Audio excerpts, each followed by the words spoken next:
পৃথিবীর সবথেকে বড় দুর্গা হঠাৎ কেন বন্ধ হয়ে গেল?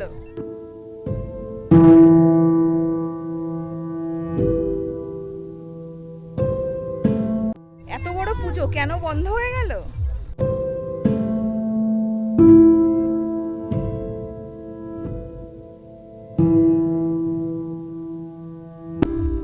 হ্যালো বন্ধুরা, অলরেডি তোমরা টাইটেলের থাম্বনেল দেখে বুঝতেই পেরে গেছো আমি কিন্তু চলে এসেছি কামালপুরে। সেই বিখ্যাত যে দুর্গাপুজো হচ্ছিল, এর আগেও তোমাদেরকে আমি দুটো আপডেট দিয়েছি। সেই কামালপুরেই কিন্তু চলে এসেছি। দেখতেই পাচ্ছ পাশেই কিন্তু রাখা আছে ফাইবারের তৈরি মায়ের যে স্ট্রাকচারগুলো তৈরি হয়ে গেছিলো সেইগুলো। আর ব্যাক ক্যামেরায় তোমাদেরকে দেখাচ্ছি। অলরেডি এখনই মনে হচ্ছে যেন পুজো চলে এসছে, মেলা মেলা একটা ব্যাপার, প্রচুর লোকজনের সমাগম এখানে। তো হঠাৎ কেন পুজো বন্ধ হয়ে গেলো সেই আপডেটটাই আজকে তোমাদের সঙ্গে আমি শেয়ার করতে। দেখো এখন কিন্তু আমি চলে এসেছি একদম মাঠের ভেতরে। দেখো লোকজন দেখে বুঝতেই পারছো এখানে কিন্তু প্রচুর লোকজন দেখতে আসে শুধুমাত্র যে কত বড় প্রতিমা, বুঝতেই পারছো। আর যদিও এখনও অবধি জয়েন করা হয়নি, আমি তবুও চেষ্টা করব যে কী ব্যাপার এখানে হঠাৎ কেন পুজো বন্ধ হয়ে যাচ্ছে, কেন এখনও পর্যন্ত পুজোর আর তো মাত্র হাঁটতে গুনে কয়েকটা দিন বাকি, এখনও পর্যন্ত কেন প্রতিমা দাঁড় করানো হয়নি। আর সামনেই দেখতে পাচ্ছ বিশাল বড় আকারের কিন্তু বাঁশের যে প্যান্ডেল মতন করা হয়েছে সেটা কিন্তু অলরেডি হয়ে গেছে। তো দেখো প্রচুর লোকজন কিন্তু এসছে। একটু সামনে যাব, সামনে গিয়ে সম্পূর্ণটা তোমাদের সঙ্গে শেয়ার করতে, চলো দেখতে থাকো। দেখো মায়ের মুখ আছে ওখানে, এই দিক দিয়ে কিন্তু মায়ের বডি মানে পার্টসগুলো সব কিন্তু আলাদা আলাদা করে ফাইবার যে স্ট্রাকচার দিয়ে তৈরি করা হয়েছিল সেইগুলো কিন্তু রাখা আছে। সামনেই কিন্তু আছে অসুরের মুখ, যেটা অলরেডি কমপ্লিট হয়ে গেছে। চারিদিক দিয়ে কিন্তু ফাইবারের স্ট্রাকচারগুলো রাখা আছে। এখানে কিন্তু আছে মায়ের যে মুকুটটা, সেটা কিন্তু অলরেডি কালার হয়ে গেছে আমি দেখতে পাচ্ছি। চারিদিকে মায়ের যে ফাইবারের স্ট্রাকচারগুলো টুকরো টুকরো অংশগুলো কিন্তু রাখা আছে, কালারও শুরু হয়ে গেছে আমি দেখতে পাচ্ছি। কিন্তু তারপরেও মায়ের টোটালি বডি পার্টস যেগুলো আছে সেগুলো কিন্তু এখনও অবধি জয়েন্ট করা হয়নি। বুঝতেই পারছো দেখে অনেকটাই সন্ধে হয়ে গেছে। আর তারপরেও লোকজনের ভিড়টা জাস্ট দেখো একবার।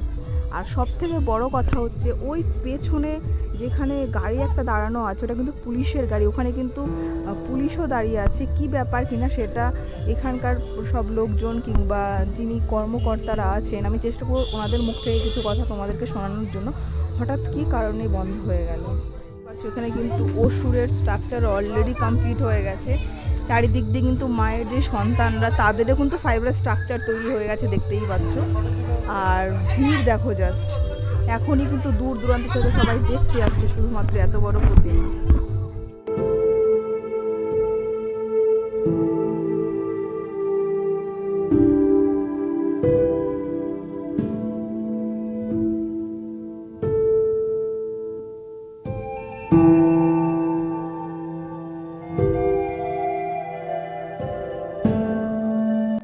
এই কিন্তু মায়ের পা, যে পা কিন্তু এর আগেও তোমাদেরকে আমি দুবার দেখিয়েছি। মায়ের পায়ের যখন ফাইবারের স্ট্রাকচার তৈরি হয়ে গেছিলো তখনই কিন্তু এসে আমি দেখিয়েছি। আর আজকে দেখতে পাচ্ছ ফাইবারের স্ট্রাকচারের উপরে কিন্তু কালার বসে গেছে, বুঝতেই পারছো কত বড় দেখো মায়ের পাটা। চারিদিকে কিন্তু সেই একই রকমভাবে কিন্তু ফাইবারের স্ট্রাকচারগুলো রাখা আছে। আর এইখানকার যে গ্রামবাসীরা তারা কিন্তু সকাল বিকেল সবসময় আসে। আর মেলা মতন বসেছে। এই দেখো এখানে কিন্তু এক কাকু চলে এসেছে পাঁপড় ভাজা বিক্রি করার জন্য। দেখো তো তোমরা দেখতেই পাচ্ছ আমরা কিন্তু দাদাকে পেয়ে গেছে। দাদার মুখ খুবই পরিচিত, মানে এত ভাইরাল পুজো।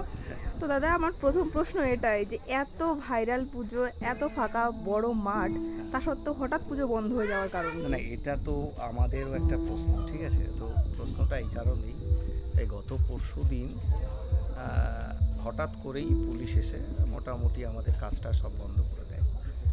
একটাই কথা যে এখন কাজটা করা যাবে না, বড় দুর্গের কাজটা করা যাবে না। দেখো আমাদের কাজ তো সবই কমপ্লিট, ফাইবারের টোটাল কাজ কমপ্লিট, শুধু রং চলছিল। আর এই লাস্ট অসুরের মুখটায় ফাইবার কাস্টিং চলছিল।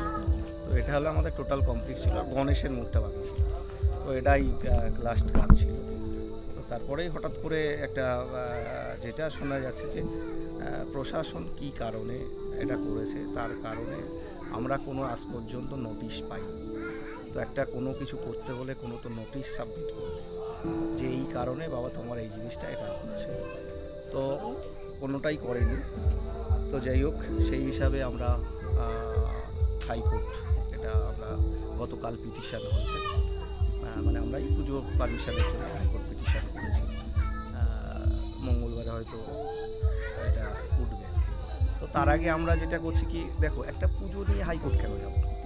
এটা সব একদমই তাই। থেকে বড় জায়গা, যে ওয়েস্ট বেঙ্গলে তো আমার মনে হয় সব মিলিয়ে 6 থেকে 7 লাখ পুজো হচ্ছে, এটা আমার ধারণা।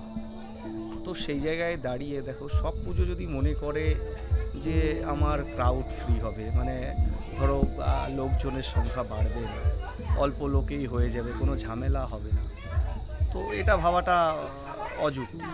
পুজোর আর সময় তো ক্রাউড হওয়াটাই আর স্বাভাবিক। একটা জিনিস দেখো, এটা তো প্রত্যন্ত গ্রাম, তোমরা এতদিন ধরে এসেও জানো, হ্যাঁ। যেটা একেবারে প্রত্যন্ত গ্রামে একটা পুজো, যেটা চেষ্টা করা হয়েছে একটা বড় পুজোর জায়গায়, এবং এই পুজোটা এমন একটা জায়গায় গেছে, আমি অনেক কিছু বলার আছে, সেগুলো বলছি। যেমন ধরো, এই পুজোটা যারা প্রজেক্টটা রেডি করেছিলাম আমি, কিন্তু আমার এর সাথে যারা যুক্ত টোটালি প্রায় ধরো এই মুহূর্তে প্রায় 50টা লোক যুক্ত। এবার এর মধ্যে যারা মূল শিল্পী আছে, আমি নিজেও জানতাম না, একজন আছে নীতিশ মুন্সি, অপূর্ব।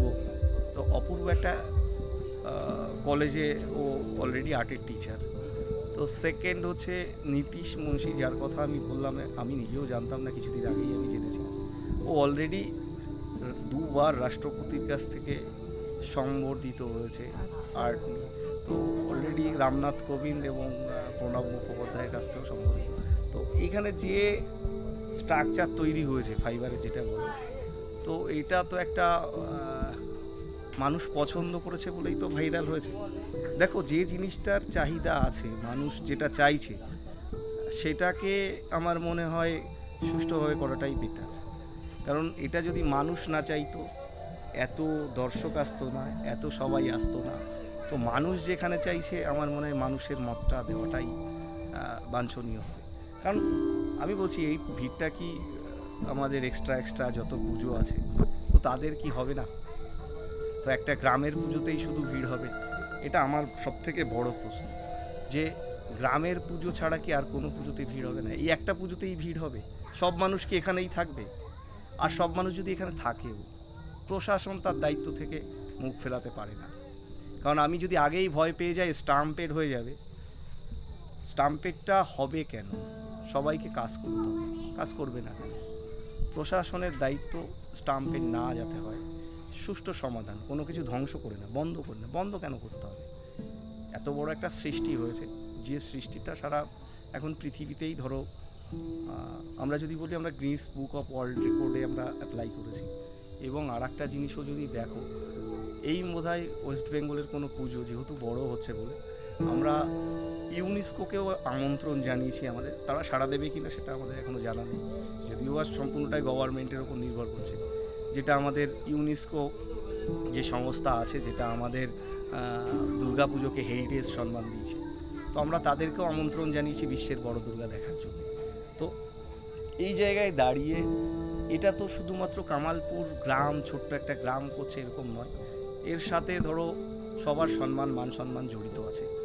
এবার শুধু ভয় পেয়ে যে আমি জিনিসটা ক্রাউড হয়ে যাবে, আমি কেন শুধুমাত্র কি আমার গ্রামেই পুজো হবে, এটা নয়। এটা গ্রামের সাথে, দেখো, এই ক্রাউডের, স্টাম্পেডের এই ভয়ের জন্যই কিন্তু আমরা আস্তে আস্তে করে এই যে বিস্তৃত জায়গা, 40 বিঘা জায়গা, সেটা রাখা হয়েছে। তারপরে ধরো আরও 20টা ক্লাব এর সাথে যুক্ত হয়েছে, যারা কিনা তাদের সদস্য দিয়ে আমাদের হেল্প করতে চাইছি। প্রায় 500 ভলেন্টিয়ার দিতে চেয়েছি। তারপরে দেখো, যে ভয়টা পাচ্ছে এত বড় দুর্গা, সেটা তো আমার যে স্ট্রাকচারটা হচ্ছে, 150 ফুট দূর থেকে লোকে দেখছে, মানে তার কাছেই কেউ এগোতে পারছে না। আর তারপরে আরও যে সেফটি জন্য রাখা হয়েছে, যে 40 বিঘার মাঠটা আছে, এটার মধ্যে কোনো ইলেকট্রিকের তার ছড়ানো ছিটানো থাকবে না। এটা টোটালি দুটো হাইমাস করে লাইটের মতো অবস্থায় থাকবে, ঠিক আছে? এখানে যে আমরা যে প্রিকুয়েশনটা নিয়েছি, সিসিটিভি ক্যামেরায় মোড়া থাকবে টোটালটা। তো একটা গ্রামের মধ্যে তারপরে ধরো একটা মেডিকেল টিম আমাদের রাখার চিন্তা ভাবনা আছে, যেটা কিনা আমার পাড়ায় প্রচুর কক ডাক্তার আছে, এদের দিয়ে একটা মেডিকেল টিম করা হবে, এবং অ্যাম্বুলেন্সের ব্যবস্থা রাখা হচ্ছে। পুরো জিনিসটাই মানে একটা আমরা বিনা প্ল্যানে কাজ করিনি, টোটালটাই একটা প্ল্যানের মধ্যে দিয়ে রয়েছে, যাতে কিভাবে আমরা ক্রাউড ফ্রি, স্টাম্পেড ফ্রি এগুলো করতে পারি। এবং যদি মনে হচ্ছে যে আমার এটা ক্রাউড হতে পারে, তো সময়টা বাড়িয়ে দিলেও আমাদের কোনো আপত্তি নেই, যদি মনে হয় পাবলিককে বলা যাবে বাবা আস্তে আস্তে করে আসো। কিন্তু ব্যাপারটা হচ্ছে একটা তো সৃষ্টি হয়েছে, সৃষ্টিকে ধ্বংস করে নয়, সৃষ্টিতে যাতে সবার কাছে যায় সেটাই আমাদের আবেদন। আমরা বারবার করে মাননীয় মুখ্যমন্ত্রীর কাছে আবেদন করছি যে আমাকে কেন কোর্টে যেতে হবে, ঠিক আছে, কোর্টটা তো আমার পরের রাস্তাটা হওয়াটাই বেটার। হ্যাঁ, তো আমি চাইছি যে এটার একটা সুষ্ঠু সমাধান হয়ে যাক। আমাদের মঙ্গলবার কোর্ট আছে, তার আগেই আমরা চাইছি যে কেন আমাকে কোর্টে যেতে হবে। এটা একটা পুজো নিয়ে দেখো, এটা গ্রামের আবেগ, এটা শুধু কামালপুর গ্রাম বলে নয়। এই মুহূর্তে যদি তুমি আবেগটা দেখো, তো সেই জায়গায় দাঁড়িয়ে টোটাল ওয়েস্ট বেঙ্গলের গ্রামগুলো চাইছে একটা বড় কিছু করতে। কারণ এটা কিন্তু এক ধরনের আবেগ, সাহস যদি বলো, গ্রামের অর্থনীতি মজবুত যদি বলো, এটা আমরা যে সাহসটা দেখিয়েছি আগামী বছর বিভিন্ন ক্ষেত্রে, শুধু কি পুজো দিয়ে নয়, তো বিভিন্ন ক্ষেত্র আছে, গ্রামগুলো তাদের শ্রম দিয়ে তারাও চেষ্টা করবে তাদের নিজের ইনফ্রাস্ট্রাকচার ঠিক করার জন্য। তো আমাদের এটা শুধুমাত্র পুজো হিসাবে তো আমরা দেখিনি, আমাদের সাথে কোনো কম্পিটিশান নেই। বড় বড় ক্লাব তারা করবে, সারা জীবন ভরে বড় বড় পুজো করবে, তাদের নাম আছে, থাকবে। কিন্তু এখানে আমাদের গ্রামের মধ্যে একটা ছোট্ট চেষ্টা ছিল, সেই চেষ্টাটা যাতে কোনো রকম বানচাল না হয় আমরা সেইভাবেই চেষ্টা করছি। এখানে কোনো কম্পিটিশানের জায়গা নেই, একটা গ্রামের আবেগ হিসাবে দেখা উচিত, এটা সারা বাংলার গ্রামের আবেগ হিসাবে দেখা উচিত। কারণ দেখো, যখনই শহর গ্রাম ভাগ হয় না, আমরা চাইছিলাম শহর থেকে কিছু লোক গ্রামের দিকে আসবে, শুধু ঢলটা তো শহরের দিকেই হয়। আমাদের প্রশাসন যদি বলো, আমার যতটুকু ধারণা আছে সব গ্রাম থেকেই কিন্তু শহরে পোস্টিং হয় পুজোর সময়। হ্যাঁ, তো এখন গ্রামও দাবি করছে যে কেন আমার প্রশাসন আমার এলাকায় থাকবে না। তো গ্রাম তো সবসময় স্যাক্রিফাইস করে আসছে, তো সেই জিনিসটা দুই একটা জায়গায় তো এটা করতেই হবে। তো সব সময় আমার শহরটাকে নিয়ে পড়ে থাকলে হবে না, গ্রামকেও সুযোগ দিতে হবে। শহরের গ্যাঞ্জামও একটু কমবে, গ্রামে আসলে কি ক্ষতি আছে, একটু গ্রামের সবার সাথে আত্মার মিল হবে। এটাই আমরা চাইছি যে প্রশাসন সহযোগিতা করুক। আমাদের এই যে অচল অবস্থা আছে, এটা অন্তত মাননীয় মুখ্যমন্ত্রী নিজের সহৃদয় হয়ে জিনিসটা যাতে সুষ্ঠু একটা সমাধান হয়, সেটা আমাদের সবসময় আবেদন থাকছে। যদিও আমরা কোর্টে পিটিশন করেছি, কিন্তু সুষ্ঠু সমাধান হলে কেন কোর্ট। বলছি দাদা, এই যে ধরো পুজো, মানে তোমার মতে কি পুজো কি হচ্ছে, মানে দর্শকদের তুমি কি দেখো, আমার যদি তুমি বলো যে পুজো, আমি তো আইনের বাইরে যাচ্ছি না, আইন আছে, আইনের সহযোগিতায় থাকছি। তো আমার যতদূর ধারণা, আইন যেটা বলে ধর্ম পালনের অধিকার সবাইকে দেয়, সংবিধান দেয়। তো সেই ধর্ম পালন করতে গিয়ে আমার কতটুকু দুর্গা করা লাগবে, তাতে আমার গ্রামেবাসীর কতটুকু দুর্গা করলে ধর্ম পালন হবে, সেখানে একটা ফ্যাক্ট দাঁড়িয়ে আছে। এবার আমরা এটাও বলতে পারি যে আমার যদি সেইভাবে লড়াই বলতে পারি যে আমার গ্রামবাসীকে দেখানোর জন্য আমি এটা করছি। তো আপনারা চাইলে ক্রাউড থামিয়ে দিন, কিন্তু পুজোটা আমার ধর্ম পালন যদি মনে হয় যে আমার এটা আমাকে সংবিধান অধিকার দেয়, এটা আমার যেটা ধারণা বলে, কিন্তু সেই অধিকার পালনের জন্য যদি কোনো ইনসিডেন্ট হয় সেটার জন্য অন্য ব্যাপার, সেটার জন্য প্রশাসন তো অবশ্যই থাকতে হবে।